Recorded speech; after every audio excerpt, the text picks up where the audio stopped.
যখন বৈকুণ্ঠ ধামে জয় বিজয় দ্বারা সনকাদি ঋষিগণ অনেক অপমানিত হওয়ার পর ভগবান বিষ্ণু শ্রীহরির বিভিন্ন ধরনের প্রশংসা এবং স্তুতি করতে লাগলেন, তখন ভগবান বিষ্ণু ওনাদের প্রতি সন্তুষ্ট হয়ে বললেন, হে মুনিগণ, এই জয় বিজয় আমারই পার্ষদ। এরা আমাকে না জানিয়ে অনেক বড় অপরাধ করে ফেলেছে আপনাদের জন্য। আপনারাও আমার অনুগত ভক্ত, আর এই জন্য আপনারা যে দণ্ড ওকে দিয়েছেন তাতে আমারও অভিমত রয়েছে। আপনাদের অপমান করা মানে আমাকে অপমান করা। আমার এই সেবকগণ আমার অভিপ্রায় না জেনে আপনাদেরকে অপমান করে ফেলেছে, সেজন্য আমার অনুরোধেই আপনারা কেবল এতটাই কৃপা করুন কি এদের নির্বাসনকাল শীঘ্রই সমাপ্ত হয়ে যায়, যেন যে এদের অনুরূপ অধম গতি ভোগ করার পর যেন শীঘ্রই আমার কাছে ফিরে আসে। এই কথাগুলি ভগবান ব্রহ্মাজি দেবতাদেরকে বলছেন। ব্রহ্মাজি বললেন, ভগবানের উক্তি বড়ই মধুর, সামান্য অক্ষরযুক্ত হলেও কিন্তু অনেক অর্থপূর্ণ, সারযুক্ত, দুর্বিজ্ঞ এবং গম্ভীর ছিল। ভগবানের অদ্ভুত উদারতা দেখার পর সনকাদি ঋষিগণ আনন্দিত হলেন এবং ওনাদের অঙ্গ অঙ্গ পুলকিত হয়ে গেল। তখন মুনিগণ বললেন, সপ্রকাশ ভগবান, আপনি সর্বেশ্বর হয়েও আপনি আমাদের কৃপা করেছেন। আপনার লীলা আমরা কিছুই বুঝতে পারি না। শাস্ত্র মতে আপনার কাছ থেকেই সনাতন ধর্মের উৎপত্তি হয়েছে। আপনার অবতারের দ্বারাই সময়ে সময়ে তার রক্ষা হয়েছে এবং নির্বিকার স্বরূপ আপনি ধর্মের পরম গুহ্য রহস্য। আপনার কৃপায় নিবৃত্তিপরায়ণ যোগীগণ সহজতায় মৃত্যুরূপ সংসার সাগর থেকে পার হয়ে যায়। আপনি সাক্ষাৎ ধর্মস্বরূপ।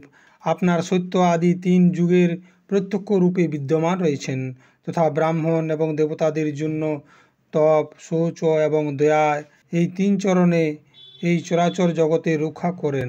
এখন আপনি নিজের শুদ্ধ সত্যময়ী বরদায়িনী মূর্তির দ্বারা আমাদের ধর্মবিরোধী রজগুণ ও তমগুণকে দূর করুন।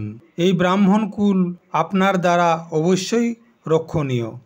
যদি সাক্ষাৎ ধর্মরূপ হওয়ার পরেও আপনি সুমধুর বাণী এবং পূজন আদি দ্বারা এই উত্তম কুলকে রক্ষা না করেন, তাহলে আপনার নিশ্চিত করা কল্যাণ মার্গ নষ্ট হয়ে যাবে। কেননা লোক তো শ্রেষ্ঠ পুরুষদের আচরণকেই প্রমাণ রূপে গ্রহণ করে। আপনি তো সত্যগুণের ভাণ্ডার এবং সমস্ত জীবের কল্যাণের জন্য উৎসুক। এর দ্বারা আপনি শক্তিরূপ রাজা আদির দ্বারা ধর্মের শত্রুদের সংহার করেন, আর এগুলি হলো আপনার লীলা। হে ভগবান শ্রীহরি, এই দ্বারপালকদের জন্য আপনি যা উচিত হবে তাই দণ্ড দিন, অথবা ওদেরকে পুরস্কৃত করে ওদেরকে সম্মানিত করুন।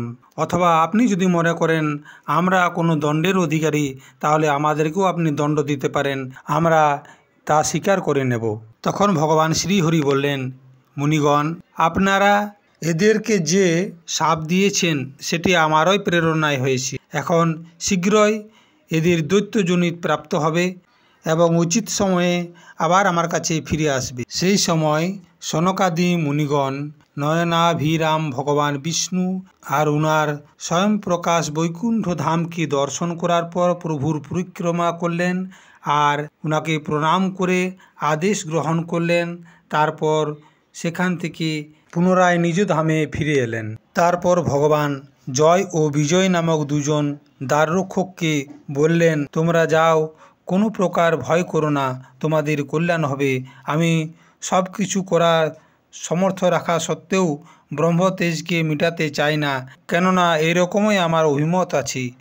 একবার যখন আমি যোগনিদ্রায় স্থিত ছিলাম, তখন তোমরা দ্বারে প্রবেশ করার জন্য লক্ষ্মীকে আটকেছিলে।